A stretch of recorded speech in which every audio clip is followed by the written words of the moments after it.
Ողջույն, հարգարժան տիկնայք եւ պարոնայք, Ռուբեն Մեհրաբյան Talks ալիքի եթերում հարցազրույցը եւ այսօրվա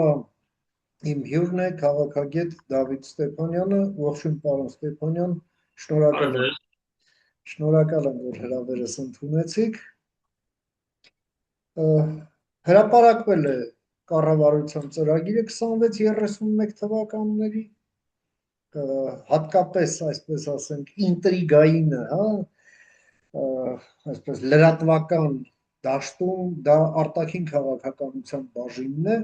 եւ այդ ինտրիգն էլ ավելացավ արդեն վարչապետի ելույթով։ Փաստորեն մենք տեսնում ենք, որ նախ Ռուսաստանը որպես երկիր նշված է 8-րդ կետում, եթե չեմ սխալվում։ Իսկ ՀԱՊԿ-ը ընդհանրապես չի հիշատակվում։ Իսկ այսօր էլ Փաշինյանը շատ կտրուկ ձևով խոսեց ՀԱՊԿ-ի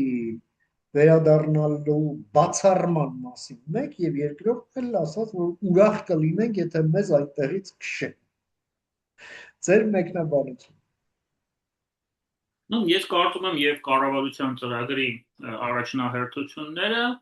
եւ վարչապետի ելույթը իրական արտացոլում են այն քաղաքականությունը, որը այս պահին վարվում է։ Եվ իրոք այստեղ որևէ նոր բան չկա։ Մենք տեսնում ենք, որ այդ քաղաքականությունը բալանսավորված է։ Մենք բալանսավորում ենք եւ բալանսավորում ենք տանտրանների միջև։ Եվ ես կարծում եմ, որ ծրագրում հստակ նշված է կառավարության, որ Ռուսաստանի հետ հարաբերությունները կարող են եւ պետք է զարգանան, այն տրամաբանության շրջանակներում սա առանցքային կետն է, որը կա այսօր մեր տարածաշրջանում։ Դա ինչ է նշանակում։ Սա նշանակում է, որ այսպես կոչված Ռուսաստանի էքսկլյուզիվ դերակատարումը, էքսկլյուզիվ հարաբերությունները, ինչպես ասում են ոմանք, այլևս չեն լինելու։ Ինչու չեն լինելու, որովհետև այդ էքսկլյուզիվ դերակատարման եւ հարաբերությունների համար չկա համապատասխան էքսկլյուզիվ նախապայման Լեռնային Ղարաբաղի առնահոսող Լեռնային Ղարաբաղի կոնֆլիկտի առկայությունը։ Սա ամենակարևոր դրույթն է։ Եթե Ռուսաստանը իր ձեռամբ փոխել է այն ստատուս կվոն, որը իր օգնությամբ եւ գործուն մասնակցությամբ ձևավորվել է 1994 թվականին, դա նշանակում է, որ կա նոր ստատուս կվո, եւ որևէ մեկը մեղավոր չէ, որ այդ ստատուս կվոը Ռուսաստանի օգտին չէ։ Եթե որևէ մեկը մեղավոր է, դա առաջին հերթին Ռուսաստանն է։ Հիմա մենք պետք է այդ ամենը հաշվի առնենք, մենք պետք է հասկանանք, որ ցավոք Լեռնային Ղարաբաղ կամ Արցախ, ով ինչպես կուզի, այլևս չկա։ Ցավոք մեր հայրենակիցները այնտեղ չեն ապրում։ Եվ եթե այդ մարդիկ այլևս ռուսական քաղաքականության պատանդներ չեն, ուրեմն մենք էլ Հայաստանի Հանրապետություն այլևս Ռուսաստանի պատանդը չեն։ Մեր արտաքին քաղաքական կողմնորոշումը, մեր քաղաքականությունը արտաքին այլևս չպետք է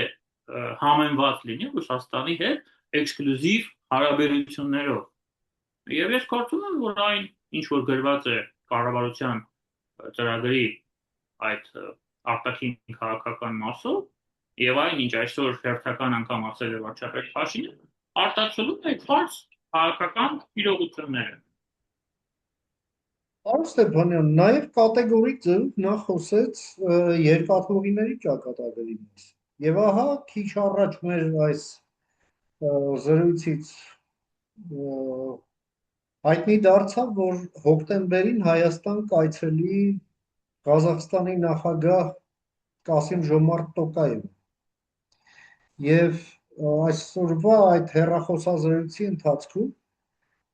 ինչպես հաղորդագրության մեջ է գրված, երկու պետությունների ղեկավարները քննարկել են տրանսպորտային նախագծերի իրականացմանը վերաբերող հարցեր։ Ձեր մեկնաբանություն։ Խոսքը գնում է Հայաստանի եւ Ղազախստանի միջեւ, չէ՞։ Այո, Հայաստանի եւ Ղազախստանի միջեւ այն ֆոնին, թե ինչ կատեգորիկ ձևով Ռուսաստանի կողմից այս կոնցեսիոն կառավարման տակ գտնվող երկաթուղու մասին խոսեց Փաշինյանը։ Համեցեք։ Երբ մենք խոսում ենք թրիպ նախագծի մասին, Ես երբևիցե չեմ եղել, հա, այդ բարձեցված, թույլ կտակ այսպես որակեմ, պրիմիտիվ մոտեցման կողմնակիցը, որ սա ընդհանրապես միջանցք է, որը կապում է ադրբեջանյան էքսկլավը Նախիջևանը Ադրբեջանի հետ։ Դա պրիմիտիվ է, այսպես մտածել եւ կարծել։ Թրիպը շատ ավելի կարևոր նախագիծ է, որը շատ ավելի լայն աշխարհաքաղաքական եւ աշխարհատնտեսական շրջանակներ է իր մեջ ներառում։ Այդ շրջանակների մեծ մասը ուղիղ կապ ունի Ղազախստանի հետ։ Երբ մենք ասում ենք կենտրոնական Ասիա, մենք հասկանում ենք, որ այնտեղ կա գլխավոր երկու դերակատար, դա Ղազախստանն է եւ երկրորդը Ուզբեկստանը։ Թուրքմենստանը ինքը առանձին մի երկիր է, հա, ավտորիտար դիկտատոր է, որը փորձում է անել ամեն ինչ, որպեսզի որևէ լուրջ աշխարհաքաղաքական, աշխարհատնտեսական նախագծում ներառված չլինի։ Սա գալիս է իրենց իշխանության բնույթից, եւ սա կարելի է հասկանալ։ Մնում է Թաջիկստանը, Տաջիկստանը եւ Կրղզստանը, որոնք այնքան էլ մեծ դերակատարում չունեն, բայց այնուամենայնիվ նույնպես կարևոր երկրներ են, որովհետեւ կենտրոնական դիմաց են։ Հետևաբար կա երկու երկիր՝ Ղազախստան եւ Ուզբեկստան, որի առաջատարը այստեղ մենք բոլորս հասկանում ենք, դա Ղազախստանն է։ Ես ուզում եմ հիշեցնել, որ բոլորովին վերջերս Ղազախստանում էր նաեւ Իլհամ Ալիևը։ Իլհամ Ալիևը փորձում է անել այնպես, որպեսզի Ադրբեջանը լինի ոչ միայն աշխարհագրորեն հարավային Կովկասի մաս, այլ նաեւ լինի կենտրոնական Ասիայի մաս։ Ես հասկանում եմ, որ շատ դեպքերում, հա, աշխարհագրագետները կասեն, որ սա աբսուրդ է, բայց աշխարհագրությունը եւ քաղաքականությունը, աշխարհաքաղաքականությունը հետ դրանով են տարբերվում, որ անհնար բան քաղաքականությունում չկա։ Մենք բոլորս գիտենք հայտնի խոսքերը, որ քաղաքականությունը դա հնարավոր է արվեստ է։ Հիմա Իլհամ Ալիևը որոշել է, որ այդ քաղաքականության շրջանակներում հնարավոր է Ադրբեջանի դերակատարումը բարձրացնելով դարձնել այդ երկիրը, հա, աշխարհագրորեն որևէ կապ չունեցող իր հետ կենտրոնական Ասիայի մաս։ Ինչու՞։ Որովհետև կենտրոնական Ասիան այս պահին ունի շատ կարևոր նշանակություն։ Եվ ես կարծում եմ, որ դա շատ լավ է, որ մենք փորձում ենք հետ չմնալ։ Մենք հասկանալով փոխադարձ կախվածությունը, որը ունի այս պահին Հայաստանը եւ Ղազախստանը, նույն թրիպի շրջանակներում, որովհետև երկու երկրներն էլ շատ մեծ շահագրգռվածություն ունեն, որպեսզի այդ պրոյեկտը իրականանա, փորձում ենք նույնպես ունենալ այն նույն էքսկլյուզիվ հարաբերությունները Ղազախստանի հետ, որը փորձում է ստեղծել Իլհամ Ալիևը։ Մի փոքր հետ վերադառնանք։ Զանգեզուրի միջանցքը որտեղից առաջացավ։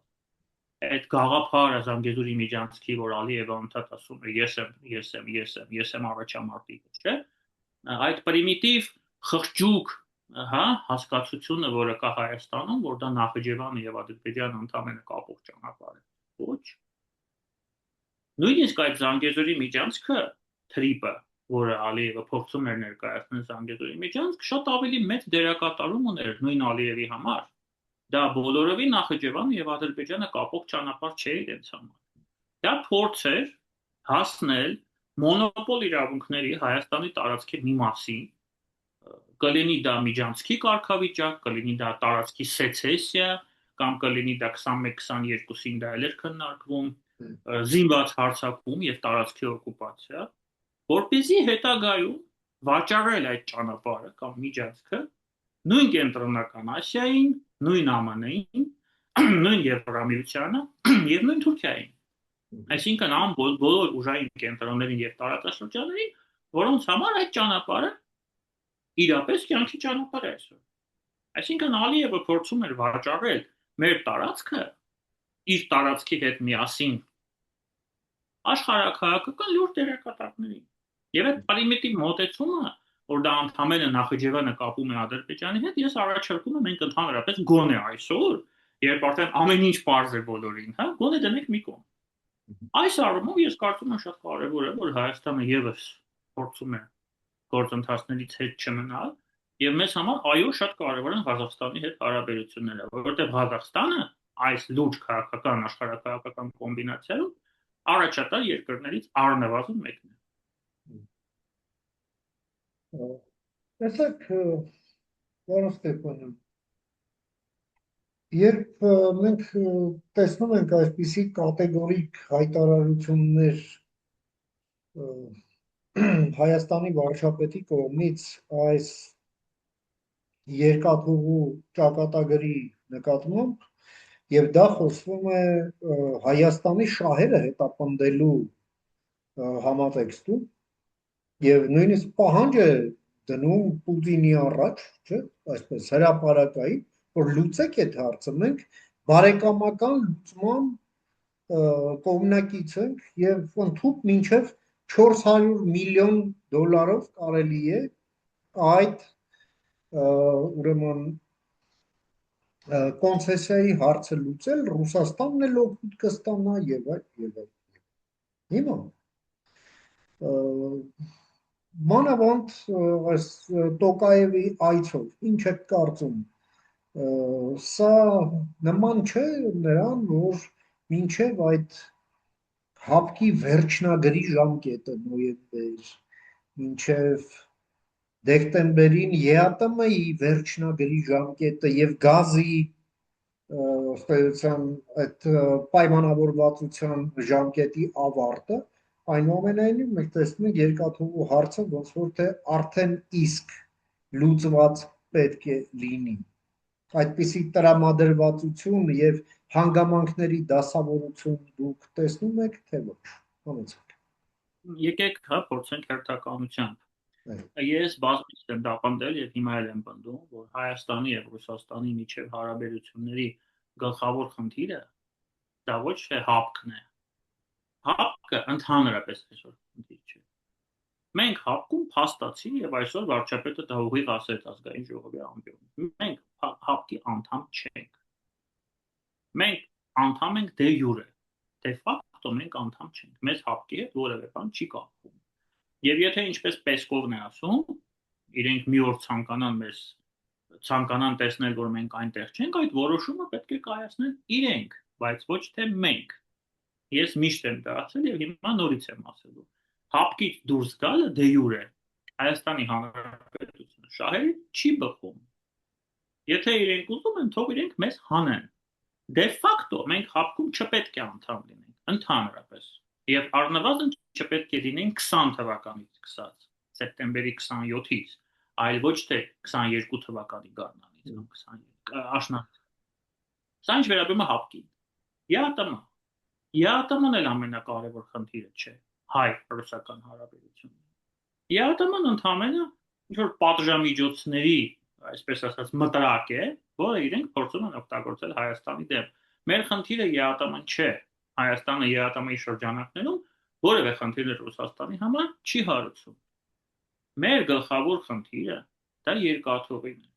Մեր գլխավոր խնդիրը հայ-ռուսական հարաբերություններում դա ատոմակայանի կառուցումն է, որը պետք է կառուցվի։ Ով կկառուցի այդ ատոմակայանը։ Դա կլինի մոդուլային ատոմակայան, որը կկառուցեն ամերիկյան ընկերությունները, թե դա կլինի ինչ-որ հիպոթետիկ ատոմակայան, թող թուրքերը հաստատեն Ակուիում ինչ կառուցվեց, որը կառուցելու է կամ չի կառուցելու Ռոսատոմը։ Ռուսաստանը այսօր այնպիսի մի երկիր է, որ վաղը որևէ մեկը չի կարող բացառել, որ ուկրաինական ինչ-որ դրոն այդ նույն Ռոսատոմի լաբորատորիայի վրա չի ընկնելու, եւ Ռուսաստանը ընդհանրապես զսկվելու է տասնյակ տարիներով որևէ տեղ ատոմակայան կառուցելու հիպոթետիկ հնարավորություն։ Ես չեմ կարծում, որ Հայաստանի ռազմավարական շահերը, Հայաստանի տնտեսական շահերը թույլ են տալիս մեզ այսպիսի ճոխություն, սա տնենք մի կողմ հայ-ռուսական հարաբերություն։ Ես խոսում եմ շատ պրագմատիկ մակարդակով, որ մենք կարող ենք մեր ապագան, ատոմային ապագան, էներգետիկ ապագան, տնտեսական զարգացման ապագան կապել այսպիսի ընկերության հետ, որը տեղակայված է այսպիսի երկրում, որը մշտապես թիրախ է դարձել եւ որտեղ արդեն անտեղ չկա, որը չի խոցվում։ Ռուսաստանի այդ հերու հյուսիսն է արդեն ռմբակոծվում։ Հա Տյումենն են ռմբակոծում, ես չգիտեմ, Ուրինգոյն են հրապանանում ռմբակոծում։ Այսինքն այդտեղ տեղ չկա, որը չի խոցվում։ Այսինքն այս հարցում մենք պետք է կողմնորոշվենք եւ ես կարծում եմ, այստեղ երկմտանքի տեղ չկա։ Հիմա ռուսները այդ ամենը մի կողմ դրած երկու ոտքը փորձում են մտցնել մեկ կոշիկի մեջ եւ փորձում են մեզ ստիպել, որ մենք հրաժարվենք ամերիկյան ատոմային մոդուլային ծրագրից, ի օգուտ Ռոսատոմին, որ այսօր դեռ կա եւ པարզ չէ վաղը կլինի թե ոչ, լինելու է թե ոչ, եւ մենք հրաժարվենք հայկական խաչմերուկից, ոչ ավել, ոչ պակաս։ Մենք հրաժարվենք թրիպից, մենք հրաժարվենք այն բոլոր հնարավորություններից, որը մեզ տալիս է տարածաշրջանի վերաբացման հեռանկարները, ինչը դուք խոսեցիք Ղազախստանի մասով, այդ բոլոր նախագծերը, որտեղ Ադրբեջանը ամեն ինչ անում է, որ իրեն վաճառի ամենաթանկ գնով, թույլ չտա, որ մենք մեզ վաճառենք թանկ գնով, մեր շահերից ելնելով, ոչ թե ռուսի շահերից ելնելով, ամերիկացու կամ չգիտեմ։ Խնդիրը ստեղ է։ Հիմա ռուսները փորձում են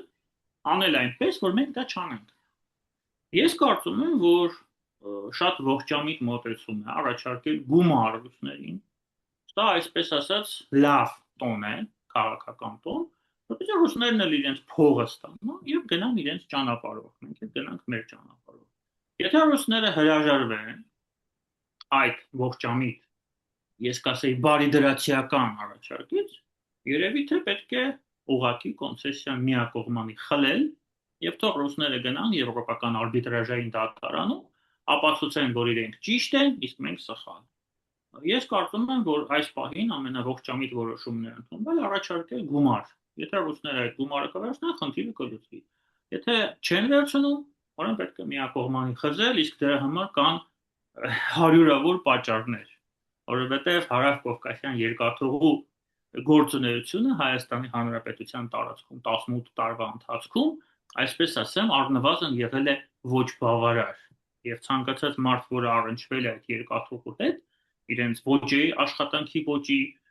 իրենց ղեկավարության, այդ թվում նաև հայկական ազգանուններով, ոչ միայն ռուսական, կարող է դա հաստատել։ Այսինքն խզելու առիթներ կան եւ այդ առիթները շատ Տեսեք, պարոն Ստեփանյան, հաջորդ ինտրիգը այն էր, որ Հայաստանի վարչապետը երկու բան ասաց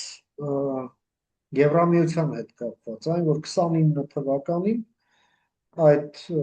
առանց վիզաների ռեժիմը արդեն իսկ իրատեսական է որ լինի, եւ երկրորդը, որ առաջիկայում Հայաստանում մեկնարկելու է Եվրամիությանը անդամակցության հայտ ներկայացնելու գործընթաց։ Մենք տեսնում ենք, որ այս process-ները զուգահեռ են ընթանում Ռուսաստանի հետ մեր հարաբերությունները, այսպես ասենք, ճշտելու process-ի հետ։ Ձեր մեկնաբանությունը համեցեք։ Նախ ես զարմացած եմ, որ նշվել է 29 թվականը, որովհետև միջ այդ ասում են 2 տարի է տևելու։ Եթե 2 տարի է տևելու, դա պետք է 28-ին լիներ։ Ես կարծում եմ, սա արդեն մեզ համար խնդիր է։ Որովհետև մեր երկրի շահերը պահանջում են, որ այդ գործընթացը հնարավորինս արագ լինի։ Ինչու եմ ես ասում այդ գործընթացը, որովհետև սա ուղղակի վիզային ազատականացում չէ։ Հիշենք, որ վիզային ազատականացման հիմնական մի քանի նախապայման, որից առաջինը օրինակ սահմանների լիարժեք հայկական կողմի կառավարումն է։ Սա նշանակում է, որ մենք երկարացնում ենք ռուսների ներկայությունը հայ-թուրքական սահմանում, հայ-իրանական սահմանում, ինչ որ ռուսներ կան Հայաստանի արդեն խորքում, Նռնաձորի շրջանում, այսինքն դա արդեն սահմանը չէ, չնայած չգիտեմ ինչու համարվում է անդրսահմանային գոտի։ Սա մեզ համար խնդիր է։ Ես կարծում եմ մենք այդ իրավունքը չունենք, կներեք թամբալություն,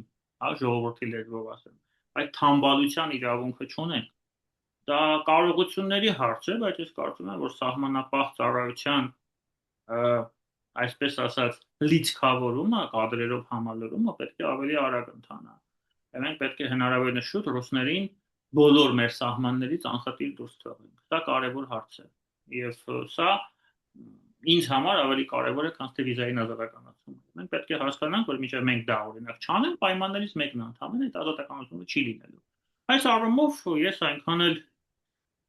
լավատես չեմ, որ այդ ժամկետը երկարացնում են։ Ինչ վերաբերվում է Եվրամիության հայտի մասով, ես կարծում եմ, որ սա ավելի շատ քաղաքական հայտարարություն։ Ես շատ կուզենայի, որ մենք ավելի արագ գնենք այդ ճանապարհով, պարոն Մեհրաբյան, դուք էլ կհիշեք, որ այն ժամանակ, երբ մենք նախաձեռնող խմբի անդամներ էինք, երբ այդ օրենքը ընդունվեց, հա, դեռ այն ժամանակ ես ասում էի, որ ես այն ժամանակ կարող եմ նշել, որ մենք գնում ենք Եվրամիություն, երբ մենք այդ հայտը կներկայացնենք։ Իհարկե։ Այսինքն օրենքի ընդունումը մենք այն ժամանակ չէինք կասկածում, որ այն ընդունվելու է, եւ մենք հասկանում ենք, որ այն ընդունվել է, մենք մի քանի անգամ այդ մասին խոսել ենք, այդ թվում դուք։ Բայց օրենքը շատ քիչ է։ Օրենքը ոչ մի բան չի նշանակում։ Հայտարարությունները քաղաքական, դա քաղաքական հայտարարություններ։ Այդ քաղաքականությունները կարող են ուղղված լինել Ռուսաստանին։ Ես չեմ ասում դա չպետք է արվի։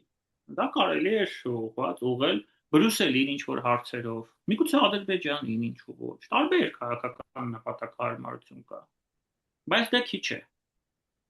Ես կուզենայի լսել ինչ-որ ժամկետ, երբ մենք այդ հայտը կարող ենք ներկայացնել։ Այդ հայտարարությունը չի նշանակում, որ այդ հայտը մենք ներկայացնում ենք հիմա, կամ 2 տարի հետո, կամ 3 տարի հետո, հա, որևէ ժամկետ չի նշվում։ Ես այս հարցում այնքան էլ լավատես չեմ, եւ ես կարծում եմ, սա լավագույն դեպքում տարիների խնդիր է լինել։ Եթե մենք չունենանք շատ կտրուկ փոփոխություններ մեր տարածաշրջանի շուրջ, օրինակ ռուս-ուկրաինական պատերազմ։ Օրինակ Ռուսաստանը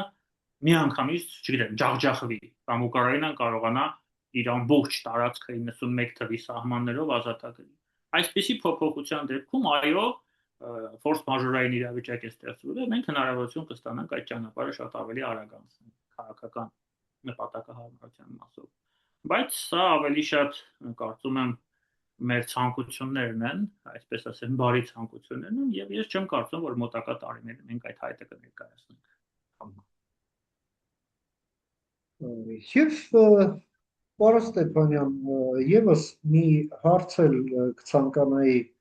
քննարկել ձեզ հետ, այս ամենը սերտորեն շահկապված է ընդհանրապես մեր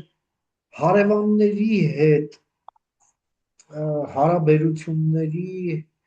այն արկա այսպես մոդելի վերանայման հետ, հա, որովհետև ըստ էության, երբ Փաշինյանը խոսում է տարածաշրջանայնացման մասին, այստեղ կա ճշմարտություն, ի վերջո մենք եվրոինտեգրման այլ երկրների փորձը տեսնում ենք, եվրոինտեգրմանը զուգահեռ տեղի էր ունենում այդ երկրների տարածաշրջանայնացում, հա, ասենք ստեղծվում էր Բալթյան եռյակը, Վիշեգրադյան քառյակը, չէ՞։ Նրանք նաև այդ երկրների խումբ, որոնք նաև իրար հետ, իրար մեջ հարաբերություններն էին ներդաշնակեցնում այդ ճանապարհով։ Մեր պարագան մի քիչ բարդանում է թեկուզ նրանով, որ Ադրբեջանն ընդհանրապես, ինչպես դուք ասացիք, ավելի շատ դեպի կենտրոնական Ասիայի նայում, քան Եվրոպա։ Վրաստանը ճգնաժամի մեջ է այդ հարաբերությունների, բայց մեր պարագայում էլ տարածաշրջանայնացումը այդ ավելի շատ վերադարձն է Վեստֆալյան տրամաբանության, հա, այսինքն հիմնված սուվերենության եւ սահմանների անձեռնամխելիության վրա։ Ձեր կարծիքով ինչ կոռելացիա եք տեսնում այս process-ների միջև եւս, հանց։ Ես սկսեմ ձեր թույլտվությամբ ցիտեմ վարչապետ Փաշինյանին իր այսօրվա ելույթում ազգային ժողովի ամբիոնից մեկ նախադասություն, որը կարծում եմ ամենակարևորն է այդ ամբողջ ելույթում։ Ես առանձնացրեցի, իսկի մեջում տեղադրեցի։ Մենք մեծ հարգանք ունենք Ռուսաստանի շահերի նկատմամբ, բայց համաձայնեք, տրամաբանական կլիներ որևէ երկրի շահերը վերդասել մեր սեփական շահերից, ասում է Հայաստանի վարչապետը։ Ես այսպիսի հայտարարություն երբևիցե 91 թվականից սկսած չեմ լսել։ Հայտարարություն, որի հիմքում ընկած է ռեալ արտաքին քաղաքականություն։ Այսինքն հասկանալի է, որ Ռոբերտ Քոչարյանը եւ Վարդան Օսկանյանը ժամանակին ասում են, որ Հայաստանը վարում է կոմպլեմենտար քաղաքականություն, չէ՞։ Մենք վերջում ինչ տեղի ունեցավ այդ կոմպլեմենտար քաղաքականության ճակերտավոր, հա, արդյունքում։ Հիմա ես տեսնում եմ, որ այս հայտարարության հիմքում ընկած է իրական քաղաքականություն։ Սա ամենակարևորն է մեզ համար։ որ ես ցավում եմ, որ ես ստիպված եմ այդ մասին խոսել, ցանկացած այլ երկրի դեպքում չեմ կարծում, որ տեղին էր դա ասել։ Բայց Հայաստանը այն երկիրն է վերջին 35 տարվա ընթացքում, այսինքն 91-ից սկսած, որտեղ սա արդեն համարվում է մեծ առաջընթաց եւ հաջողություն։ Որ մենք եկել ենք այս պարզագույն ճշմարտության հասկացությանը, մենք հասկացել ենք սա, հա։ Եթե ես սա հիմա ասեմ ինչ որ Շվեյցարիայում, Նորվեգիայում կամ չգիտեմ, Ճապոնիայում, ինձ վրա կծիծաղեն։ Բայց մենք այն երկիրն ենք, այն հասարակությունն ենք, որտեղ այս հայտարարությունը եւ իր հիմքում ընկած քաղաքականությունը ես համարում եմ առանցքային ողջունելի եւ սա ինձ մոտ հույս է առաջացնում, որ մենք կարող ենք ինչ որ մի բանի հասնենք, որովհետեւ մենք այսքան տարիներ գնացել ենք բոլորովին այլ ուղղությամբ։ Մենք սպասարկել ենք, մեզ համար եղել է ամենակարևորը Ռուսաստանի Դաշնության շահը։ Ոչ Այո, թե ստեսի։ Հա, դրա համար եկել ենք, հայտնվել ենք այնտեղ, որտեղ այսօր կանք։ Այդ բոլոր հեքիաթները, Կարագ, Ղարաբաղը հանձնեցիք, փորը տվեցիք եւ այլն եւ այլն, այդ հեքիաթները թող այդ մարդիկ գնան եւ պատմեն իրենց տատիկներին։ Հա, որովհետեւ իրական քաղաքականությունը մենք բոլորս գիտենք ինչու այդպես ստացվեց։ Դա դրեցինք մի կողմ։ Հիմա, եթե Հայաստանի արտաքին քաղաքական տեսլականի հիմքում ռազմավարության հիմքում ընկած լինի այս բարձրագույն մոտեցումը, մենք կարող ենք եւ տարածաշրջանայցման, հա, ինչպես դուք ասում եք, սահմաններում փորձել ինչ որ բաներ կառուցել, եւ Եվրամիության անդամ դառնալ, եւ ԱՄՆ-ի հետ լուրջ հարաբերություններ կառուցել։ Մենք ամեն ինչ կարող ենք, եթե այս բարձ ճշմարտությունը մտնի մեր ուղեղների մեջ, ինչը միջև այսօր չի եղել։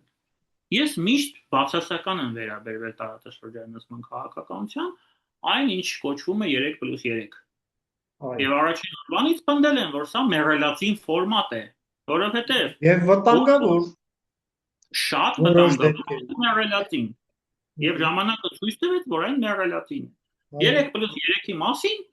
Մոսկվայում, Թեհրանում կամ Անկարայում հիշում են այն ժամանակ, երբ որ օրինակ Լավրովը բանակցում է Ֆիդանի հետ,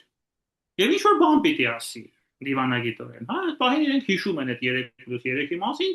այդ դարակից հանում են, ասում են 3+3-ը շատ լավ հնարավորություններ է մեզ տալիս։ Լավ իմանալով, որ ոչ մի հնարավորություն այդտեղ չկա։ Ես նորից եմ ասում, մեզ համար տարածաշրջանացումը, ռեգիոնալիզացիան դա լուրջ վտանգ է, հաշվի առնելով ցավոք մեր հարևանների էությունը։ Բայց ես շատ կցանկանայի եւ դուք էլ արդարացի նշեցիք, որ Վրաստանի հետ կան խնդիրներ կապված իրենց իշխանության հետ առաջին հերթին, որովհետեւ վրացական իշխանության պահվածքը առնվազն երկիմաստության տեղ է թողում։ Բայց ինձ համար օրինակ առաջնահերթություն է, եթե մենք կարողանայինք ինչ ձևաչափերով եւ հնարավորություններով Վրաստանի հետ կառուցեինք այդ հարաբերությունները, այդ տարածաշրջանացման տրամաբանության ներքո, որովհետեւ Վրաստանը եւ Հայաստանը երկուսով շատ ավելի նախընտրելի տեխնացու են նույն Եվրամիության անդամակցության տեսանկյունից կամ Հայաստանը կամ Վրաստանը առանձին։ Որովհետեւ Վրաստանը այս պահին շատ կարևոր հանգույց է արևելք-արևմուտք կոմունիկացիոն նախագծերի իրականացման շրջանակներում։ Եվ միակ խնդիրը, որ այսօր Վրաստանին մղում է երկրորդ պլան, դա վրացական երազանքի առկայությունն է իշխանության ղեկին։ Սա մեզ համար եւ հնարավորություններ է ստեղծում, որովհետեւ ԱՄՆ, Թուրքիան եւ Կենտրոնական Ասիան եւ Եվրամիությունը ստիպված են կոմունիկացիոն նախագծերը տեղափոխել հարավ, հյուսիսից, Վրաստանից Հայաստան եւ Ադրբեջան, իսկ մյուս կողմից դա խնդիր է, որովհետեւ Վրաստանը իր հերթին եւս մեզ համար տրանսպորտային լոգիստիկ հանգույց է, հաբ է, կարելի է այդպես ասել, որը կապում է մեզ նույն Եվրոպայի հետ, քանի հայ-թուրքական սահմանը շարունակում է լինել փակ, եւ մենք չգիտենք երբ է այն բացվելու։ Որ բացվելու է, վստահ են բացվելու, բայց երբ մենք չգիտենք։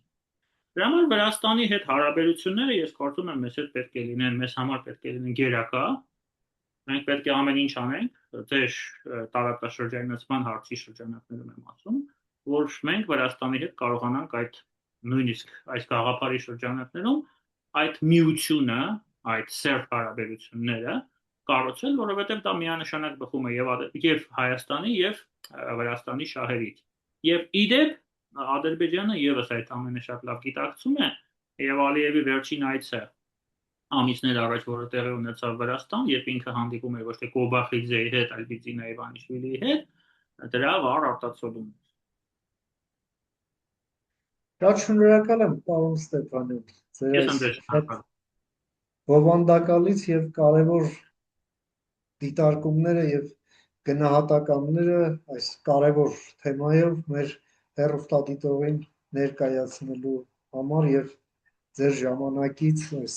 հարցազրույցին Ռուբեն Մեհրաբյան Թոքսալիքին հատկացնելու համար, դե իսկ մեր հետևորդներին էլ հրավիրում եմ բաժանորդագրվելու, լայքելու, մեկնաբանելու Ռուբեն Մեհրաբյան Թոքսալիքը, ինչը անհրաժեշտ է ալիքի առաջխաղացման համար։ Ամենայն բարիք։